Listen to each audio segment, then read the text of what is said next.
रामू एक लकड़हारा था जो रोज जंगल में लकड़ियां काटने जाया करता था, लेकिन फिर भी उसे रात में जंगल से लौटने में बहुत डर लगता था। आलतू जलालतू आई बला को टालतू, आलतू जलालतू आई बला को टालतू, आलतू जलालतू आई बला को टालतू।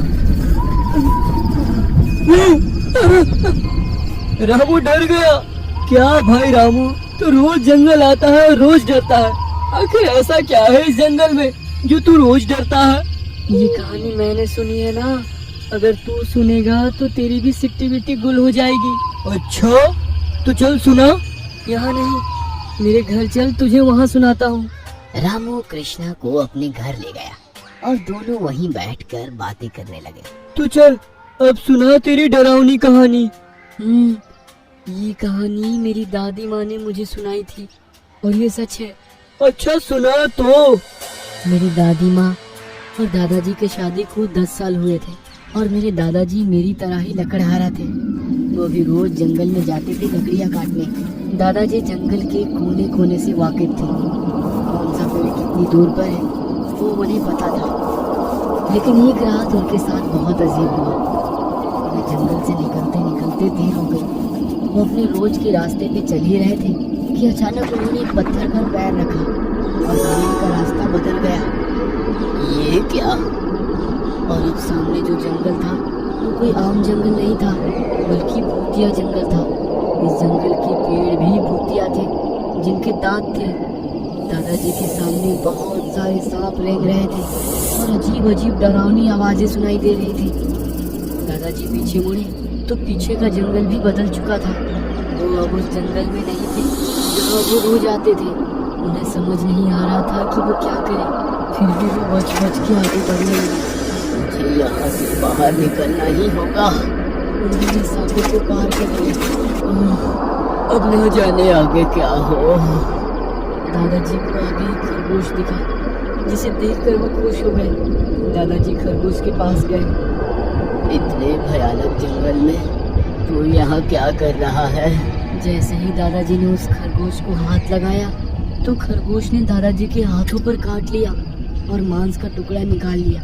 दादाजी जैसे तैसे उस खरगोश से दूर भागे, लेकिन उनके हाथों से खून टपक रहा था। इस खून की बूंद चींटियां चाटने लगी और फिर चींटियों ने दादाजी पर हमला बोल दिया। जहाँ जहाँ दादाजी का चींटियों ने काटा वहाँ वहाँ छेद हो गया। दादाजी चिल्लाते हुए वहाँ से भागे और सीधे सामने दिखने वाली नदी में कूद गए, लेकिन वहाँ मगरमच्छों को देखकर चिल्लाने लगे।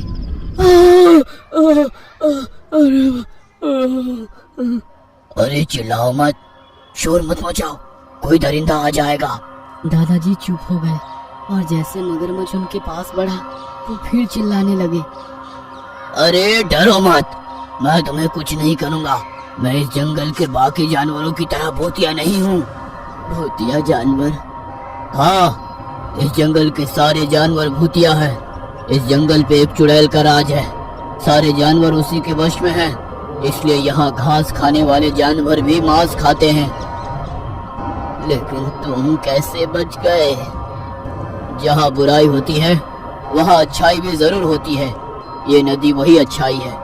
इस नदी में सदियों से ऋषि मुनि तपस्या कर रहे हैं। उनकी तपस्या ने इस नदी को पावन कर दिया है। क्योंकि हम मगरमच्छ इस नदी में रहते हैं, इसलिए हम पर उस बुरी चुड़ैल का जादू बेअसर है। क्या इस चुड़ैल का जादू बेअसर करने के लिए कोई तरीका नहीं है? इसी सोच को लेकर कुछ साल पहले एक यहाँ साधु आए थे। वो बहुत ही शक्तिशाली थे। ये भूतिया जीव उनके पास भी नहीं आ पाते थे। फिर क्या हुआ? उन्होंने चुड़ैल का नाश क्यों नहीं किया? वो साधु महाराज चुड़ैल का पता खोजते खोजते उसकी गुफा तक पहुँचे।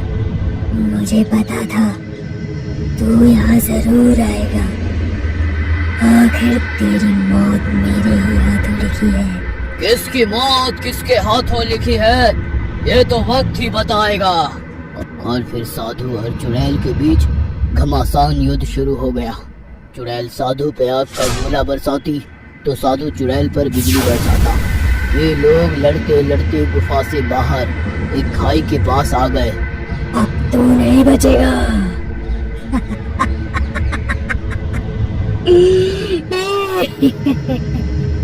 और चुड़ैल के आखिरी हमले से साधु का संतुलन बिगड़ा और वो सीधा खाई में गिर गया। पत्थरों से टकरा टकरा कर उसकी मौत हो गई। अरे रे रे रे, ये तो बहुत बुरा हुआ। लेकिन मगरमच्छ भाई, अब बोलो मैं यहाँ से कैसे निकलूंगा? इंतजार करो सुबह होने का, ये जंगल वापस शांत हो जाएगा। दादाजी ने सूरज उगने का इंतजार किया और वो सही सलामत घर आ गए। उस दिन के बाद वो कभी सूरज ढलने तक जंगल में नहीं रहे। अब तू बता, तुझे देखना है भूतिया जंगल? ना बाबा ना, मुझे अपनी जान से बहुत प्यार है। दादाजी के मरने के बाद मेरे खानदान वालों ने निर्णय लिया कि वो कभी रात में जंगल में नहीं रहेंगे। अब तो मैं भी नहीं रहूंगा मेरे भाई, तूने मेरी जान बचा ली, तेरा शुक्रिया।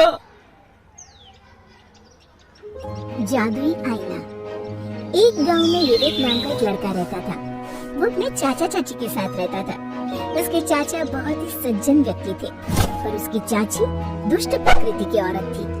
वो विवेक को बहुत कष्ट देती थी और घर के सारे काम करवाती थी। घर में बचा हुआ बासी खाना विवेक की थाली में आता था और उसकी चाची ताजा खाना घी डालकर बड़े मजे से खाती थी। एक दिन विवेक को उसने बहुत डांटा, फटकारा और उसे खाने को भी नहीं दिया। चाची ने आंखें चढ़ाकर कहा, तो किसी काम का नहीं है, हमारे ऊपर बोझ बनकर बैठा है, मेरी नजरों के सामने से हट जा। विवेक बहुत दुखी हुआ और वो घर से बाहर निकल आया। वो गांव से काफी दूर निकल गया। एक पहाड़ के पास उसे एक गुफा दिखाई दी। वो गुफा के अंदर चला गया। वहाँ एक कोने में उसे एक सुरंग दिखाई दी। वो सुरंग के अंदर चलता गया। उसके दूसरे छोर पर एक संदूक रखी हुई थी। उसने जैसे संदूक को छुआ, उसी समय वहाँ एक सांप प्रकट हुआ। वो सांप इंसानों की तरह बोलने लगा, हे मनुष्य, तुम कौन हो और यहाँ किस लिए आए हो? विवेक ने डरते हुए कहा, मेरा नाम विवेक है और मैं